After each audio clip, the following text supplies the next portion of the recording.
సరే నిన్న చూసుకున్నట్టయితే ఒక వీడియో సోషల్ మీడియాని షేక్ చేసిందనే చెప్పాలి. అది కూడా ఎమ్మెల్యే స్థాయిలో ఉన్న వ్యక్తి న్యూడ్ వీడియోస్ అనే చెప్పాలి. సో అవి ఇప్పుడు తను కాదు అని చెప్తున్నారు సార్. సో దీన్ని ఎలా చూడాలంటారు? మనకి ప్రతిసారి ఈ ప్రజాస్వామ్యంలో బట్టలిప్పి ఒక ఎమ్మెల్యే ప్రదర్శన మనకి ఇదేమైనా అవసరమా? ఒక ఎమ్మెల్యే ఎంపీదను ఏంటి మనం ఏం చేసాం? ఆంధ్రప్రదేశ్ ప్రజలు తెలంగాణ ప్రజలు చేసిన పాపం ఏంటి? ఈ పనికిమాల వాళ్ళు న్యూడ్ ఫోటోలు చూడడానిక? అఫ్కోర్స్ వీళ్ళకి ఓకే పోనీ గోరంట్ల మాధవ్ అంటే ఆయన చేసిన పనికిమాలిన పని అని పక్క తీద్దాం. ఇక్కడేమి కనీసం బుద్ధి జ్ఞానం ఇంగిత జ్ఞానం అన్నది ఏడవాలి కదా. మనం గత చరిత్రలో వాళ్ళని ఊరికే ఆడిపోసుకుంటే 5 సంవత్సరాలు ఓనే అంతురాని కథల జయప్రదల ఏడిసి మొత్తానికి అధికారం 124 స్థానాలు తీసుకొస్తే ఇదే ఇద్దరు మాకు. ఇది ఎక్కడితో మొదలైంది? మొదట ఆ చిత్తూరు ఎమ్మెల్యే ఆదిమూలపోడు ఫస్ట్ ఈ దరిద్రంతో మొదలైంది అక్కడ. ఇది కంటిన్యూ అవుతూనే ఉంది. ఈ ముఖ్యంగా ఈ జనసేన ఎమ్మెల్యేల సంగతి మాట్లాడితే మొన్నటి పెద్దపండకు ఎమ్మెల్యే పిఏ, దానికన్నా ముందు ఉత్తరాంధ్రకి సంబంధించిన ఒక మినిస్టరు ఎమ్మెల్యే పిఏ ఆ పనికి మాలేదు. వీళ్ళందరినీ చూడు చిన్నప్పుడు మనకి శంకలు ఎత్తుకుని అమ్మ గోరుముద్దలు తినిపిస్తే చందమామరావే కథలు చెప్పినట్టు పళ్ళు పటపట కొడుకు 4 చెంపలు పటపటపట వాయించకుండా ఆడపిల్లలు ఏమైనా చంపేతని పొడి చేతని కొడి కబుర్లు చెప్తాడు కదా ఈ బైరేగ మేళం converted Hindu Pawan Kalyan. What is this nonsense? వీళ్ళందరూ ఆ మహిళలు బయటకు వచ్చి మాట్లాడుతున్నారు కదా. అంతే. అక్కడ చూసావు కదా ఎమ్మెల్యే పిఏ చేసిన దరిద్రానికి ఉత్తరాంధ్రకు సంబంధించిన ఆవిడ వచ్చి బయట మాట్లాడింది. ఇక్కడ ఈ ఆడపిల్లల పట్లే ఒక ఎమ్మెల్యేకి సంబంధించినోడు మంత్రికి సంబంధించినోడు పిఏ మాట్లాడిన మాటలు విన్నాం కదా. అవి అందరికీ తెలిసిన విషయం కదా. ఇప్పుడు ఈ దరిద్రం ఎవరు వీళ్ళంతా? First of all disciplinary actions ఏవి? పార్టీ పరంగా డిసిప్లినరీ యాక్షన్. అప్పుడు గులివింది గురించి సామెత వస్తుంది. నువ్వేంద్ర మాకు డిసిప్లిన్ నేర్పేది, నువ్వేంద్ర మమ్మల్ని సస్పెండ్ చేసేది, ముందు నీ సంగతి చూసుకో అని చెప్తారు వాళ్ళు.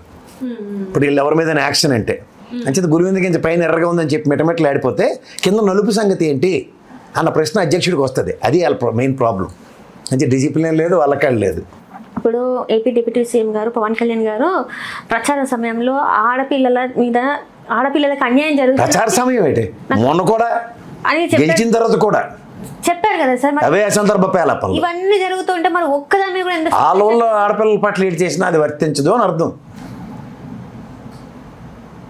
ఫస్ట్ పార్టీ నుంచి ఎక్స్పెల్ చేసి ఓ డిసిప్లినరీ కమిటీ ముందు నిలబెడుతున్నాం. వీళ్ళు ఎంత తెలివైన వాళ్ళు తెలుసా నీకు తెలుసా? ఈ 2 రోజుల ముందే ఒక నోట్ రిలీజ్ చేస్తారు. అవునవును సార్. ఇలాంటివి ఏమైనా ఉంటే ఇంట్లో చూసుకోండి. ఏ తగరాలే ఏ నాటకాలేమి అంటే ముందే తెలుసా ఇలాంటిది ఒకటి జరుగుతుందని వాళ్ళకి తెలియకుండా రెడీకి ఈ మధ్య తెపేల ఛానల్ ఇక్కడ తెలంగాణలో బిజీగా ఉన్నారు కానీ లేదు దానికి బ్రహ్మాండమైన కట్టుగా తల్లిసి ఉందరు. అమ్మాయి ఎంత జనరేట్ చేస్తుంది గెలిచిన కాడి నుంచి మొగుడితో పిల్లాన్ని పంపించేసిన దగ్గర నుంచి is maintaining an illegal relation. పెళ్లి చేసుకునే టైంకి ఎన్నిసార్లు అబార్షన్లు చేయించడం అన్నీ మాట్లాడేసింది అమ్మాయి. చెప్పింది సార్. సిగ్గుపడాలి. పైశాచికంగా హింసతో కూడిన సుప్రీంకోర్టు కూడా లివింగ్ రిలేషన్షిప్ల మీద ఇట్లా అన్నింటి మీద ఇచ్చిన మన రీసెంట్ పాస్ట్ డెవలప్మెంట్స్లో హింసించమని ఎక్కడ చెప్పట్లే. అక్కడ ఉత్తరాంధ్రకు సంబంధించిన ఎమ్మెల్యే పిఏకి అయితే ఇప్పటిదాకా విచారణకు కూడా పెళ్ళలేదు కాబట్టి వీడికి కూడా అదే అయిపోతుందని ధైర్యమా? ఇప్పటిదానికల్లా జగన్మోహన్ రెడ్డి మీద పడేసారు కదా రాజారెడ్డి రాజ్యాంగం. ఇప్పుడు మీరే రాజ్యాంగం. మహానుభావుడు రాసిన రాజ్యాంగాలను కొత్తగా వచ్చిన బిఎన్ఎస్ చట్టాలు లేదా కొత్తగా ఇచ్చిన సుప్రీంకోర్టు డైరెక్షన్స్ మీకేం వర్తించవా? అంటే మీరు ఏమైనా రాజ్యాంగేతర శక్తులా రాజ్యాంగంకి పరిధిలో ఉన్న వ్యక్తులా? అంటే వాళ్ళు ఇంకా ఐపీసీ సెక్షన్స్ లోనే ఉన్నారు కదా అందుకోసమే వాళ్ళకి అప్డేట్ అవ్వలేదేమో. అంటే నిన్న ఐపీసీ సెక్షన్ చూపించారన్నా లడ్డు విషయంలో బిఎన్ఎస్ సెక్షన్లు వచ్చాయి. ఇప్పుడు దాని గురించి ఇంకా తెలియలే అనుకుంటా. తెలియనప్పుడు పాతంతో నెట్టుకొచ్చేద్దాం అనుకుంటున్నారా? అలాగే ఉంటాయి. అంచేత క్షమార్హం కానివి కూడా కనబడుతున్నా సరే తప్పించుకున్నవాడు ధన్యుడు సుమతి శతకం పాడుకుని వెళ్తుంటే ఏం చేయాలా అంటే దయ్యం చేయకమే మీరు ఇలాగే ఆడవండి. కానీ ప్రవచనాలు మాత్రం చెప్పకండి, మర్యాదగా ఉండదు. ఆడపిల్లల పట్ల ఏదో కన్సర్న్ మీకేమైనా ఉంటే దయ్యం చెప్పకండి.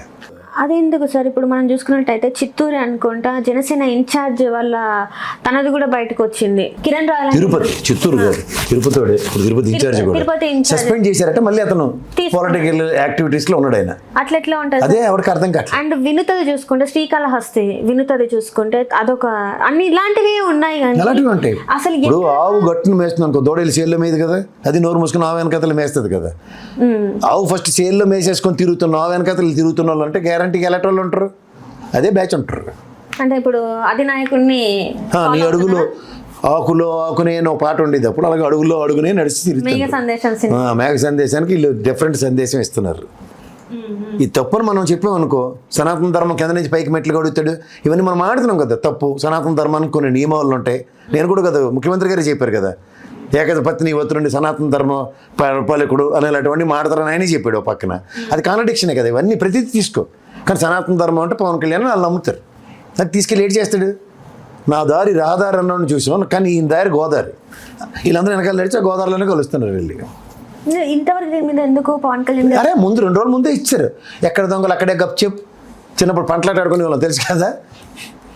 వాళ్ళు చాలా తెలివైన వాళ్ళు, వాళ్ళే తెలివితేటలు అన్నీ వాళ్ళ దగ్గర ఉన్నాయి, వాళ్ళే ప్రదర్శిస్తున్నారు. ఇప్పుడు తను ఏమంటాడు, ఆ ఎమ్మెల్యే ఏమంటాడు, నేను సర్పంచ్గా ఉన్నా, ఇప్పుడైనా ఇలాంటివి నేను చేస్తున్నాను ఒకసారి అడగండి, తెలుసుకోండి, నేను ఇట్లాంటి వాడిని కాదు, అదంతా ఫేక్ అని చెప్పేసి మాట్లాడతాను. పిల్లికి ఎలక సాక్ష్యం 4 ఉంటారు వాళ్ళ చుట్టూ బెటర్ రైళ్ళు, వాళ్ళు చెప్తారు.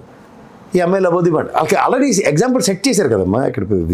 ఇక్కడ మన ఉత్తరాంధ్రకి సంబంధించిన ఒక ఎమ్మెల్యే పిఏ చేసిన పనికి ఆ అమ్మాయి చుట్టూనే అల్లరి పెడుతున్నారు తప్ప ఈయన ఎక్కడ ముట్టుకోలేదు పిఏ గారిని. అవన్నీ కనబడుతున్నాయి కదా. మంచిది ఎక్కడనే అప్పుడు వస్తే యాంటీనాలు టింగ్ అని పైకి లేస్తాయి, కొమ్ములు వచ్చాయి అంటారు. ఆ కొమ్ములు వస్తే ఎలా ఉంటుంది, ఇలాగే ఉంటుంది. ఆడికి ఇటు సైడ్ అవుతాడు.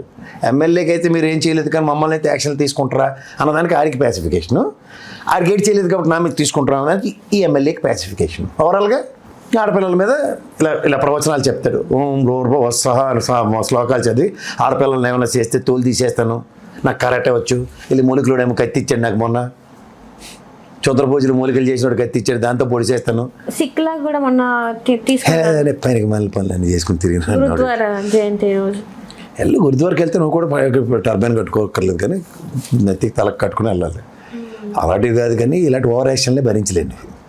ఇంతవరకు ఈ సంఘటనల మీద, పర్టికులర్ ఈ సంఘటనల మీద, ఇవన్నీ కూడా పిల్లలకి మహిళలకి జరిగిన అఘాయిత్యాలని, వీటి మీద అఘాయిత్యాలు అలాంటి అత్యాచారాలు ఏమైనా జరగగానే మనోడికి దేవుడిచ్చిన వరం ఏంటంటే 11 రోజులు వ్రతాలు పట్టడం నేర్చాడు.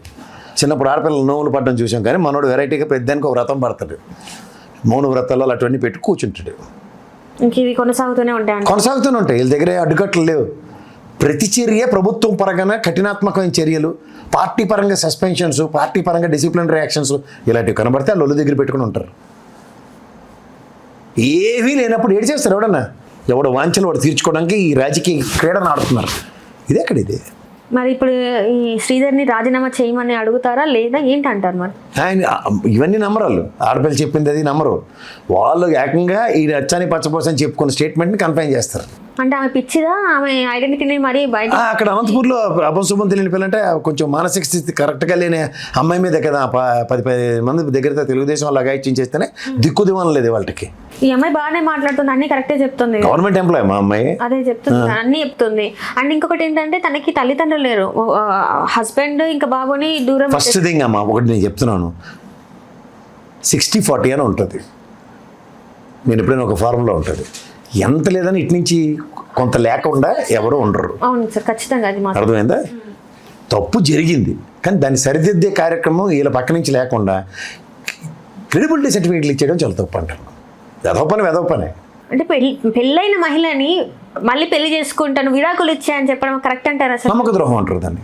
ఇప్పుడు దూరంగా ఉన్నారు, మరి పెళ్ళైనా చేసుకోంటే పెళ్లి చేసుకోనని అన్నిసార్లు అబోర్షన్స్ చేయించడం అదంతా ఏంటి అంటారు అసలు? అవన్నీ చాలా హెయివైన చర్యల కిందే పరిగణించాలి. అంచేత వీటిని ప్రభుత్వం తరఫున ప్రతి చర్య అన్నది లేకుండా దానికి ఎక్కడికెక్కడ కాంప్రమైజింగ్ అన్నది చేస్తే ఇంతకన్నా దౌర్భాగ్యం, దరిద్రం ఇంకోటి లేదు. అంటే 21కి 21 సీట్లు వచ్చినాయి, 100%కి స్ట్రైక్ రేట్ అని చెప్పిన వీళ్ళు మరి 100% ఎందుకు జన సమస్యల గురించి మాట్లాడారు? రాజ్యాంగం అనుసరించి రాజ్యాంగం మీద ప్రమాణం చేసి రాజ్యాంగబద్ధమైన పనులు చేస్తే అప్రిషియేట్ చేస్తారు. కేవలం ఏదో తూతూ మంత్రంగా రాజ్యాంగం మీద ప్రమాణం చేసి అక్కడి నుంచి రాజ్యాంగేతర పనులు చేస్తున్న వాళ్ళని ఏమన్నా ప్రజలు గ్రహించమను. దాని మీద యాక్షన్ లేదు. ఏ విషయమైనా తీసుకున్నావు, ఈ జనసేన ఎమ్మెల్యే కదా, ఆన్సర్ చెప్పు. జనసేన ఎమ్మెల్యే కదా, ఏం మొమ్మట పడుతున్నాడు ఆ తపాలా ఛానల్లాగా. 5 కోట్లు లంచం తీసుకుంటున్నాం ఆల్మోస్ట్ ఎవ్రీ మంత్, నాకు అగ్రిగేట్న ఆ రిజిస్ట్రేషన్లో ల్యాండ్లు ఇవో అని చెప్పి ఒప్పుకున్నాడా లేదా? ఇలా ఆడపిల్లల పట్ల జరుగుతున్న ఎమ్మెల్యేకి ప్రతిస్పందన బాధ్యత ఎక్కడైనా ఏడిసిందా? కులబహిష్కరణ పార్టీ అధ్యక్షుడు నియోజకవర్గంలో జరుగుతున్నాయి కదా. వీళ్ళ ప్రజాస్వామ్య పరిరక్షకుల భక్షకుల ఒకసారి చూసుకోమను. మళ్ళీ ఒక బ్లాంకెట్ స్టేట్మెంట్ ఇస్తారు ఏదని, అందరూ my dear comrades, my dear ప్రజలని అనౌన్స్ చేసి ఆడపిల్లల మీద ఏదైనా చేస్తే వీళ్ళు మూలికలోడు ఇచ్చిన కత్తెట్టుకుని వస్తాను. ఇది వాళ్ళు ఇచ్చే స్టేట్మెంట్.